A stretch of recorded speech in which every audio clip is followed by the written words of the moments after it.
ఇక రాష్ట్రంలో ఆస్థాన మీడియా పత్రికలు ఉన్నాయి. ఈ ఆస్థాన మీడియా పత్రికలో మరి ఈమె మొదటి స్థానంలో ఉంటుంది వెలుగు పత్రిక. ఈ వెలుగు పత్రిక చాలా గొప్పగా వెలుగుతుంది రాష్ట్రంలో. వెలుగు, ఈనాడు, ఆంధ్రజ్యోతి. ఇదేందా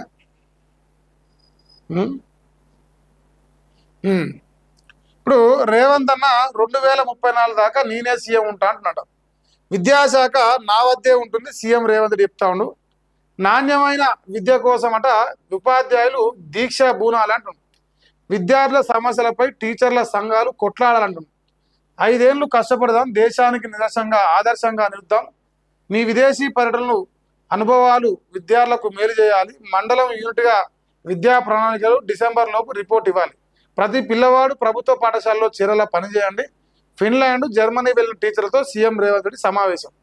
విద్యాశాఖ మంత్రి బాధ్యతల నుంచి ఎందుకు తప్పుకోవాలో చెప్పాలని ప్రతిపక్షాలకు ప్రశ్నిస్తుంది. మరి ఈ పనికి మాలిన మాటలు మాడితే తప్పుకోనకపోతే ఇంకా బాగుండవని అడుగుతారా? మన నోరు కుదురుతలే కదా. నోరు చక్కగా ఉంటే ఊరు చక్కగా ఉంటుంది. మన నోరు చక్కగా లేదుగా.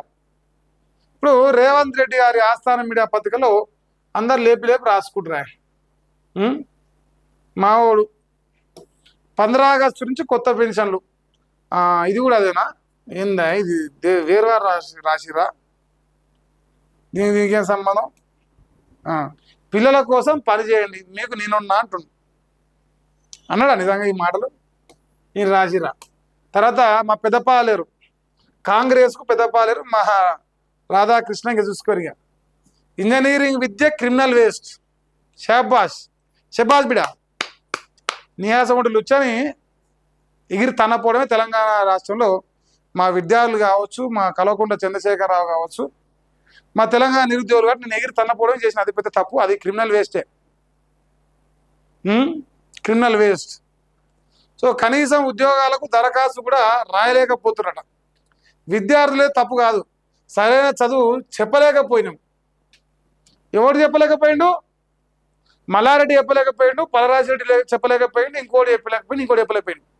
వీళ్ళంతా ఎవరు? మేము ఈ రాజకీయ పార్టీలలో ఎమ్మెల్యేలు, ఎంపీలు. డబ్బు ఏమన్నా తక్కువ తీసుకురా? మరి డబ్బు అయితే తీసుకురు కదా. డబ్బు అయితే దొంగనాకొండలకు సంపాదించారు, పక్క పెట్టుకున్నారు. వేల లక్షల కోట్లు సంపాదించరు. ఈ పోరగాల జీతాలు నాశనం చేసిన మనమే నాశనం చేసిన ఒప్పుకుంటారు. ఇప్పుడు మా మల్లికాగా నడితే ఇప్పుడు పొద్దుగులు చెప్తాడు స్టేట్మెంట్. నేను పాలమ్మినా, పూలమ్మినా, బొత్స అమ్మినా, బోడెంకాయ అమ్మినా చెప్తాడు.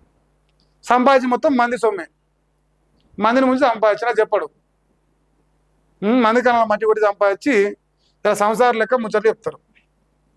ఇక ఇన్నాళ్ళుగా తగిన నైపుణ్యాలను నేర్పించలేకపోయామట. అందుకే నైపుణ్యాల పెంపును బాధ్యతగా తీసుకున్నా అంటుంది. ఆహా, పురుగుల బువ్వ పెడితే నాణ్యంగా ఉంటుంది చదువు. బ్రహ్మాండమైన చదువు చెప్తాడు, నాణ్యమైన భోజనం పెడతాడు. అసలు పురుగుల బువ్వే పెడతాడు. అసలు కూడా చావాలి ఈ రాష్ట్రంలో. ప్రక్షాళన కోసమే విద్యాశాఖ నా వద్దే ఉంచుకున్నా. కేసీఆర్కు సంపాదనే ముఖ్యం, అందుకే ఆర్థిక రెవెన్యూ శాఖలు దగ్గరే పెట్టుకున్నాడు. నేను మాత్రం రోజు తిట్లు తినే విద్యాశాఖ తీసుకున్నా. ఒప్పుకుంటున్నాడు. జనం మొత్తం తుప్ప ఉంచుతున్నాను అని అంటాడు. ఇప్పుడు కేసీఆర్ పైసలు ముఖ్యం, నీకు విద్యనే ముఖ్యం అనుకుందాం.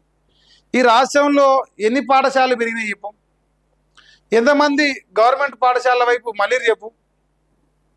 ఫీజు విద్యనే అంత ఇంపార్టెంట్ అంటే ఈ రాష్ట్రంలో ఫీజు రియంబర్స్మెంట్ పైసలు ఎందుకు ఇస్తారో చెప్పు? పోనీ నిజంగా అంత విద్యనే ముఖ్యమైతే ఈ రాష్ట్రంలో నిరుద్యోగుల జీవితాలు ఎందుకు బయట వేస్తారో చెప్పు? ఇక నోరు మైకు దొరికింది, ఇక నోరు ఉంది కదా, ఏది వాగితే అది నిజమైపోతుంది. ఇంకంతే కదనే.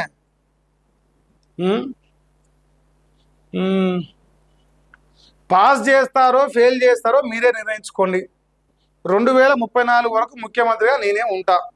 ఉపాధ్యాయుల సమావేశంలో ముఖ్యమంత్రి రేవంత్ రెడ్డి.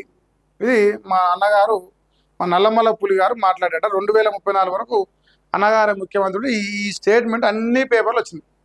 క్రిమినల్ వేస్ట్ లేదంటే రేవంత్ రెడ్డి వేస్ట్ అనేది 2 ప్రజలు డిసైడ్ చేస్తారు. ఈ రేపు 2028లో లేదంటే 2029లో రాబోయే ఎన్నికల్లో క్రిమినల్ వేస్ట్ ఎవరు? విద్యార్థులా లేదంటే రేవంత్ రెడ్డి? ఇది బయటపడుతుంది. జర సమయం ఉంది సోదరా, వెయిట్ చేయని చెప్పాలి.